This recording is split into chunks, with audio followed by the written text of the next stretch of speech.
हाँ जी। तो चलिए, जो आज का हमारा नया पाठ है वो है ठोसों के यांत्रिक गुण। हाँ हाँ, कनेक्ट है। ठीक है, तो पाठ का नाम क्या हो गया? ठोसों का यांत्रिक गुण। ठीक है, मतलब इस चैप्टर में हम ठोस के बारे में पढ़ेंगे, उसको मोड़ेंगे तोड़ेंगे, जो भी करेंगे वो किसके बारे में पढ़ेंगे? ठोस के बारे में। ठीक, तो सबसे पहले मैं बात करता हूं एक जो होता है विरूपक बल, है ना, या इसी को बोलते हैं डिफॉर्मिंग फोर्स। ठीक है, तो होता क्या है यार? वैसे इसके नाम में ही परिभाषा है, विरूपक, जो रूप को बिगाड़ दे उसे हम क्या कहेंगे? विरूपक बल। लेकिन परिभाषा में ऐसा नहीं लिखना है, तो लिखेंगे वह बाह्य बल, ये बाहर का बल होता है, वह बाह्य बल जो किसी भी वस्तु की आकृति में, आकार में, विमा में परिवर्तन कर दे, उसे हम क्या कहते हैं? विरूपक बल। जैसे मान के चलो कि ये मेरे हाथ में एक कॉपी है, इस कॉपी को मैं ऐसा कर दिया तो इसका रूप बिगड़ गया ना। पहले आयताकार थी, अब पता नहीं है किस आकार की हो गई। इसमें कौन सा लगा? ये कौन सा बल है? विरूपक बल है। कुछ नहीं, ये हाथ है, इस हाथ को ऐसे चमड़ी खींच दो, अब ये चमड़ी खिंच गई ना, इसका रूप बदल गया, ऐसे दिखने लगी। तो इसमें जो बल लगा वो क्या कहलाया? बाह्य बल है, लेकिन इसका नाम क्या है? विरूपक बल। ठीक है, यहाँ पर और एग्जाम्पल ले लेते हैं। ये इस तरह से है, ये ब्रश है, यदि मैं इसमें बल लगाता हूँ तो ये इस तरह से कुछ और दिखने लगा, रूप बदल गया इसका, तो इसमें जो लग रहा वो क्या कहलाया? विरूपक बल। तो क्या हुआ विरूपक बल? वह बाह्य बल जो किसी वस्तु की आकृति में, आकार में, विमा में परिवर्तन कर देता है, उसे हम क्या कहते हैं? विरूपक बल कहते हैं।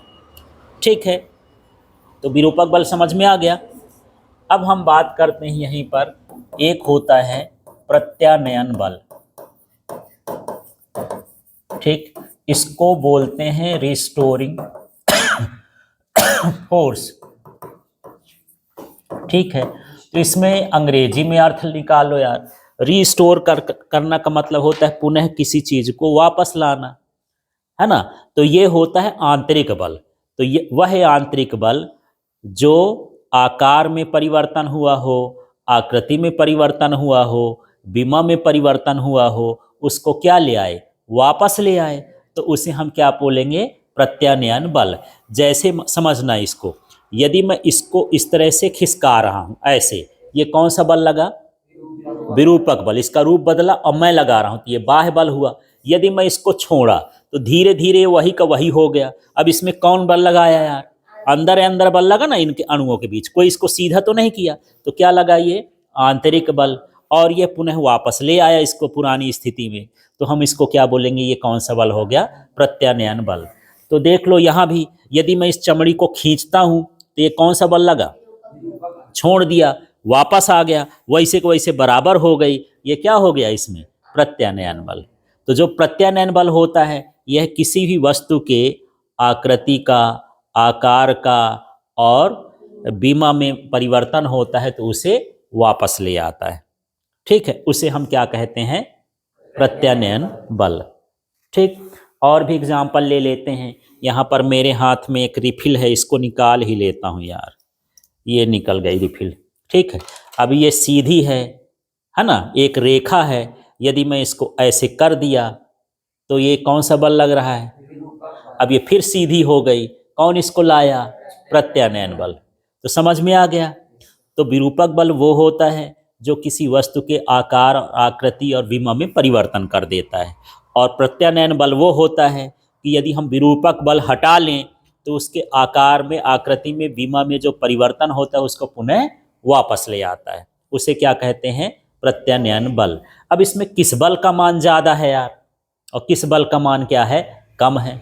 जैसे मैं इसमें इतना बल लगाया, मान लो 10 न्यूटन, और ये सीधा हो गया, तो कौन सा बल ज़्यादा होगा? सीधा वाला कि जो मैं खींच रहा हूँ? ठीक, तो इसमें दोनों बलों का मान क्या होता है? बराबर होता है। जितना विरूपक बल लगता है उतना ही क्या होता है? प्रत्यानयन बल लगता है। तो विरूपक बल का मान और प्रत्यानयन बल का मान क्या होता है, बराबर होता है। दूसरा, ये एक दूसरे के क्या होता है, विपरीत होता है। यदि मैं इसको नीचे खींच रहा हूं तो उसको कहाँ ले जाने की वो कोशिश करेगा, ऊपर पुरानी स्थिति में। तो एक दूसरे के कैसे होते हैं, विपरीत होते हैं। जैसे बल का मात्रक न्यूटन होता है, इनका भी मात्रक, दोनों का मात्रक क्या कहलाएगा, न्यूटन कहलाएगा।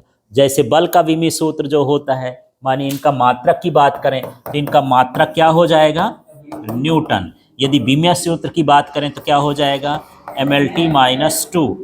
ठीक है, ये कैसी राशि होती है, सदिश राशि होती है। और जो प्रत्यानयन बल होता है उसकी दिशा विरूपक बल के क्या होती है, विपरीत होती है। समझ में आ गया। अब क्वेश्चन ये उठता है कि क्या सारी वस्तुएं वापस आ सकती हैं। जैसे मैं अपना गाल तो खींचा और छोड़ा तो वापस आ गया। अब मान लो मिट्टी, गीली मिट्टी लूं और उसको ऐसे डंडा जैसे बना दूं, सलोनी जैसे, अब फिर वापस आएगा क्या, नहीं आएगा। ठीक है, तो यहां भी दो तरह की वस्तु हो गई। ठीक, इस बल के आधार पर, प्रत्यानयन बल के आधार पर या विरूपक बल के आधार पर वस्तुओं को भी हम तीन भागों में बांट लेते हैं। एक हो गई वस्तु जो है वो क्या हो गई, प्रत्यास्थ वस्तुएं। ठीक है, और दूसरी हो गई अप्रत्यास्थ वस्तुएं, और जो तीसरी हो गई वो हो गई भंगुर वस्तुएं। ठीक है, इसको बोलते हैं इलास्टिक ऑब्जेक्ट, इसको बोलते हैं प्लास्टिक ऑब्जेक्ट। ठीक है, और इसको बोलते हैं ब्रिटल। ठीक, अब तीनों को समझते हैं। प्रत्यास्थ क्या है ना, वे वस्तुएं जिनमें विरूपक बल हटाने पर वह अपनी आकृति, आकार और विमा में पुनः वापस आ जाती, उसे हम क्या कहते हैं, प्रत्यास्थ वस्तुएं। उसको हम क्या बोलेंगे, इलास्टिक। ठीक है, जैसे यहाँ पर मैं ये रिफिल दिखा रहा था, इसको यदि मैं ऐसे किया और ये पुरानी स्थिति में आ गई तो ये क्या कहलाई, इलास्टिक, प्रत्यास्थ कहला गया। तो जो यदि हम इसमें विरूपक, जैसे विरूपक बल लगाए तो विरूपक बल हटाने पर जो अपनी पुरानी स्थिति में या पुरानी विमा में वापस आ जाती है तो उसे हम क्या कहेंगे कि ये कौन सी वस्तु है, प्रत्यास्थ है। यहाँ पर देख लेते हैं, इसको यदि मैं ऐसे किया और छोड़ दिया तो पुनः वापस आ गया, ये भी कौन सी वस्तु हो गई, प्रत्यास्थ वस्तु कहला गई। तो जो पुनः वापस आ जाए उसे हम क्या कहेंगे, प्रत्यास्थ। इस ढक्कन को देख लेते हैं, इस ढक्कन को मैं इस तरह से दबाया, इसका मुंह चपटा हो गया, छोड़ा फिर वैसे ही आ गया। ठीक, स्प्रिंग है, उसको दबाए और छोड़े वही आ गया। रबर है, उसको दबाए और छोड़े वही आ गया। चमड़ी है, नौजवान की, बुढ़ों की तो खिंची रह जाती है लगभग थोड़ा सा, है ना। तो ये सब क्या कहला गई, प्रत्यास्थ वस्तुएं कहला गई। एक लोहे की छड़ है, थोड़ा सा ऐसे झुकाओ फिर छोड़ दो, वो अपने आप क्या हो जाएगी, सीधी हो जाएगी, तो वो क्या हो गया, प्रत्यास्थ। ठीक है, तो विरूपक बल हटाने पर जो वस्तु अपनी प्रारंभिक स्थिति में वापस आ जाती है उन वस्तुओं को हम क्या बोलेंगे, प्रत्यास्थ। इसमें उदाहरण के लिए हम क्या कर सकते हैं, स्टील है, ठीक है, रबर है ना। ये प्लास्टिक अभी मैं नहीं लिखता हूँ क्योंकि यहाँ भी इसका प्लास्टिक नाम है। यहाँ पर ये जो चमड़ी है, इस तरह की जो वस्तुएं हैं वो कौन सी वस्तुएं कहला गई, प्रत्यास्थ। नहीं, कुछ सीमा तक उसको मोड़ना ही, हल्का यदि हम करेंगे तो मुड़ जाएगी। यदि हम मोड़ को ना करेंगे, उसको हल्का ऐसे करें छोड़ दिए। ठीक है, अभी हम आगे पढ़ेंगे ना प्रत्यास्थता की सीमा, तो वहां समझेंगे क्या कैसा है। ठीक है, अब बात करते हैं अप्रत्यास्थ वस्तुएं। तो उसी प्रत्यास्थ वस्तुओं का अभी सीमा बात में बात करेंगे। अभी ये कौन सी है, अप्रत्यास्थ वस्तु कहला गई। तो उसी का उल्टा पढ़ना है कि यदि हम विरूपक बल हटा लें और वह प्रारंभिक स्थिति में वापस नहीं आ पाती है तो उसे हम क्या कहेंगे कि ये क्या कहला, अप्रत्यास्थ। एक मोम लो, ऐसे कर दिए, अब टेढ़ा किया तो टेढ़किन रह गई, मुड़ नहीं रही, वापस नहीं आ रही है, तो कैसी वस्तु कहला गई, अप्रत्यास्थ। तो जैसे हमारे पास गीली मिट्टी से जो भी बनाते हो तो गीली मिट्टी कैसी हो गई, अप्रत्यास्थ कहला गई। ठीक है, मोम भी क्या कहला गई, अप्रत्यास्थ कहला गई। तो जो वस्तुएं विरूपक बल हटाने के बाद भी वापस नहीं आ पाती हैं उसको हम क्या बोलते हैं, अप्रत्यास्थ वस्तुएं। अब भंगुर क्या है, अब भंगुर वस्तुएं वो हैं कि उसमें विरूपक बल लगा तो पहले से फूट जाती हैं, भूसा बन जाती हैं, इसलिए तो उसको भंगुर नाम दे दिया है ना। पाउडर जैसे, जैसे चाक है, अब हम सोचे कि भला टेढ़ा करें वापस में आए तो ना टेढ़े ना होगी और ना वापस से आएगी, सीधे क्या हो जाएगी, टूट जाएगी, भिसक जाएगी कहना चाहिए, तो हम उसको क्या बोलेंगे, भंगुर। तो यहाँ पर जैसे चाक है ना, सूखी मिट्टी है, जैसे मिट्टी का ठीला उला नहीं होता है, उसको हम ऐसे करेंगे तो सीधे टूट जाता है, तो उसको हम क्या बोलेंगे कि ये वस्तुएं कैसी होती हैं, भंगुर होती हैं। तो वस्तुएं 3 भागों में बट गई, समझ में आ गया। तो प्रत्यास्थ क्या कहला गई,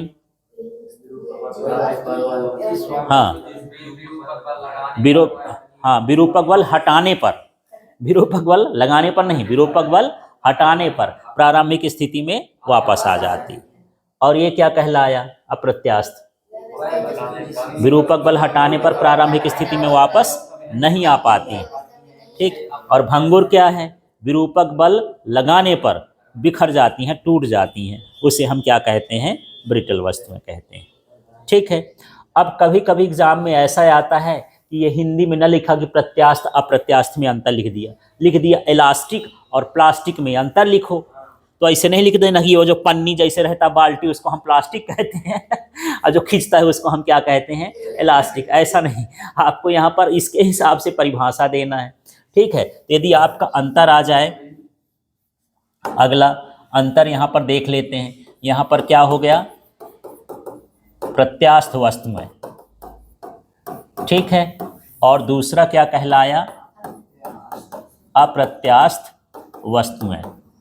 ठीक है, इसका ये क्या हो गया, इलास्टिक, और ये क्या हो गया, प्लास्टिक। इन दोनों में क्या आया, अंतर।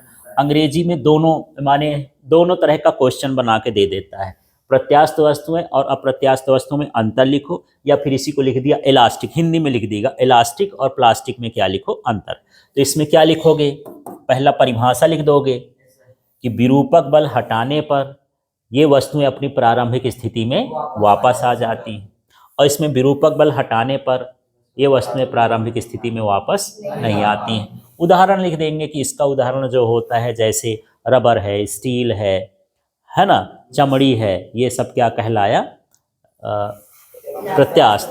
और वहाँ पर अप्रत्यास्थ में मोम लिख देंगे, गीली लकड़ी का गीली मिट्टी का लिख देंगे, इस तरह से। ठीक है, तो अंतर समझ में आया। अब हम बात करते हैं यहाँ पर प्रत्यास्थता। ठीक है, इसको बोलते हैं इलास्टिसिटी, और ये लिख देते हैं अप्रत्यास्थता। ये हो गया प्लास्टिसिटी। ठीक है, अभी हम पढ़ रहे थे प्रत्यास्थ, अब पढ़ रहे थे अप्रत्यास्थ। अब इसमें ताता जुड़ गया है, तो ताता क्या हो गया है यार, ये गुणा बताता है। तो यही है कि विरूपक बल हटाने पर, वही परिभाषा बोलना है, विरूपक बल हटाने पर कोई वस्तु अपने प्रारंभिक स्थिति में वापस आ जाती है, तो इस गुण को प्रत्यास्थता कहते हैं। वहाँ पर हम वस्तु को क्या बोलते थे, प्रत्यास्थ वस्तुएं, और यदि गुण की बात करें तो उसको हम क्या बोलेंगे, प्रत्यास्थता। इसमें फिर से वही परिभाषा बन जाएगी, क्या, हाँ, विरूपक बल हटाने पर वस्तु अपनी प्रारंभिक स्थिति में वापस नहीं आती है, इस गुण को क्या कहते हैं, अप्रत्यास्थता, या क्या बोला जाता है, प्लास्टिसिटी। ठीक है, इतना समझ में आ गया। अब हम यहाँ पर यह भी समझेंगे कि ये प्रत्यास्थता की सीमा क्या होती है।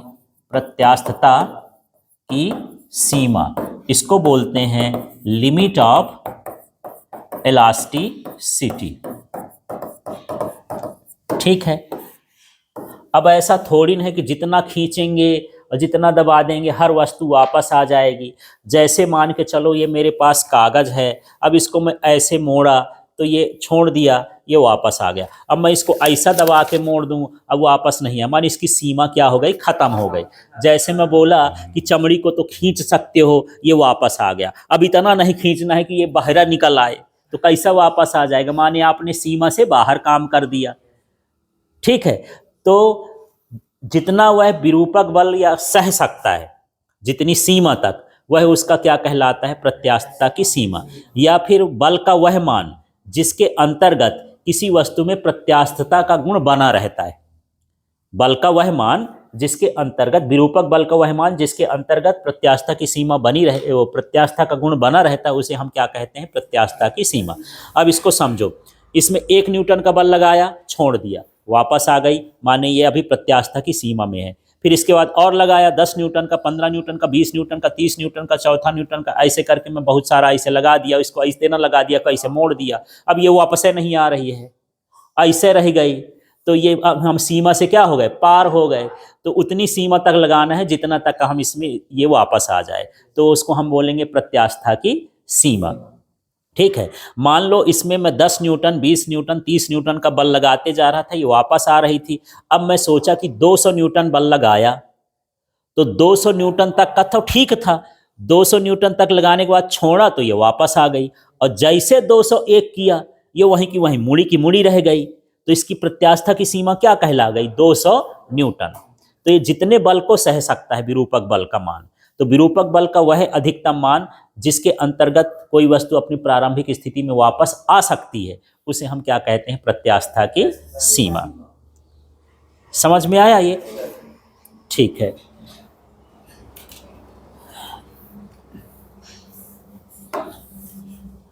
अब मैं बात कर रहा हूं किसकी, प्रतिबल की। ये प्रतिबल क्या होता है? ठीक है, तो प्रतिबल बराबर होता है प्रत्यानयन बल, और बटे में क्या होता है, क्षेत्रफल।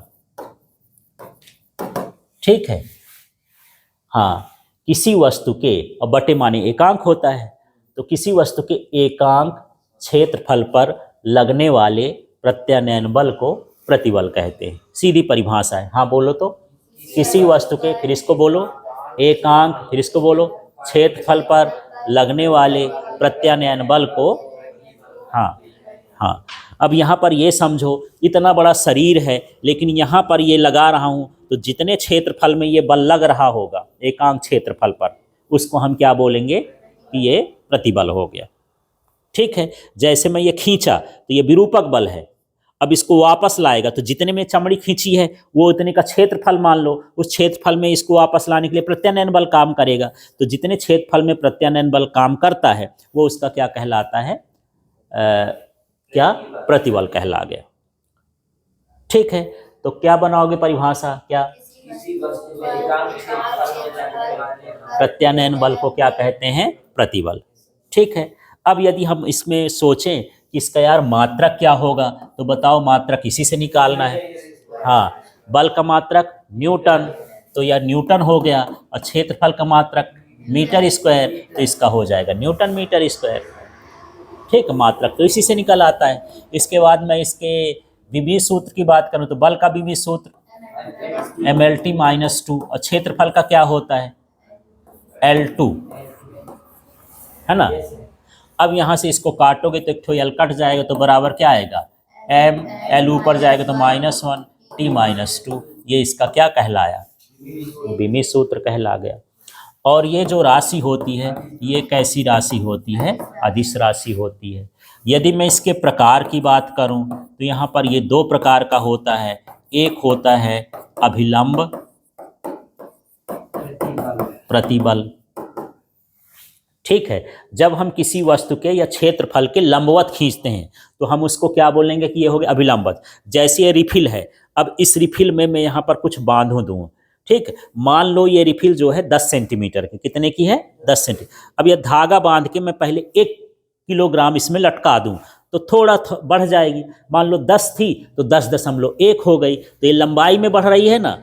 इसके क्षेत्रफल के हम कैसा लगा रहे हैं, लंबवत। जैसे आप, ठीक है, तो जब हम इसको खींचेंगे या फिर हम इसको दबाएंगे, तो इसकी लंबाई बढ़ेगी या क्या हो सकती है, घटेगी। तो हम इसको क्या बोलेंगे, अभिलंब प्रतिबल।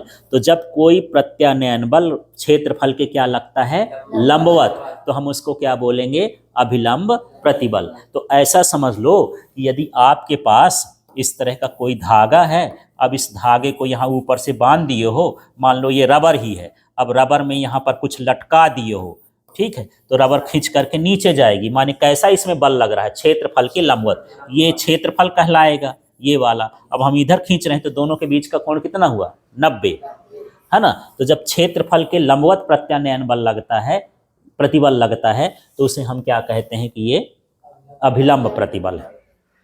ठीक है, ये दो तरह का होता है, एक होता है क्या, तनन, और एक होता है संपीड़न। ठीक है, यदि मैं इसको खींच रहा हूं तो क्या कहलाएगा, तलन माने तनन, और यदि मैं इसको ऐसे दबाने की कोशिश करूं तो वो क्या कहलाएगा, संपीड़न कहला जाएगा। समझ में आ गया, संपीड़न का मतलब सिकोड़ने के लिए। तो यहां पर अभिलंब प्रतिबल की परिभाषा क्या बनेगी,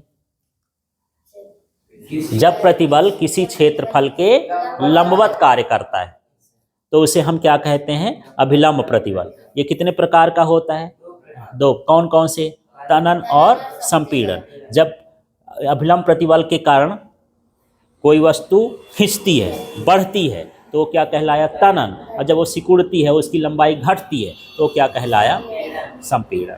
ठीक है, और दूसरा होता है अपरूपण। तो जब प्रतिबल क्षेत्रफल के कैसा लगता है, समांतर लगता है। ठीक है, जैसे मेरे पास है ये, तो मैं इसको दो तरह से कर सकता हूँ, हो सकता हूँ मैं इसको नीचे ऐसे खींचूं, जब मैं ऐसे खींचूंगा तब ये क्या कहलाएगा, अभिलंब प्रतिबल, और मैं इसको समांतर लगाऊं, क्षेत्रफल ऐसा है, ऐसा कर दूं तो ये क्या कहलाया, समांतर कहलाया। तो इसको हम क्या बोलेंगे, अपरूपण प्रतिबल, क्योंकि ये रूप बदलता है। लंबाई है तो ये लंबा तो पहले से, खींचेंगे तो लंबे रहेगा, लंबाई भर बढ़ी ना, रूप नहीं बदला, और जब हम ऐसे समांतर लगाएंगे तो क्या हो जाएगा, इसका रूप बदल जाएगा। तो ये हम जब समांतर अभिलंब प्रतिबल लगाते हैं तो उसका रूप बदल जाता है, तो हम इसे क्या कहते हैं, अभिलंब प्रतिबल। जैसे यहाँ पर एक दे दो ये, ठीक है, ये कागज है, इस कागज में यदि मैं ऐसा बल लगाऊं, ये ऐसा, ठीक है, तो ये अभी बराबर था ना, अब यदि मैं ऐसा बल लगाता हूं, ऐसे इसके समांतर, क्षेत्रफल के कैसा लगा रहा हूं, समांतर, तब इसमें ये जो ये चेंज हो रहा है, ये जो हो रहा है, ये किसके कारण हो रहा है,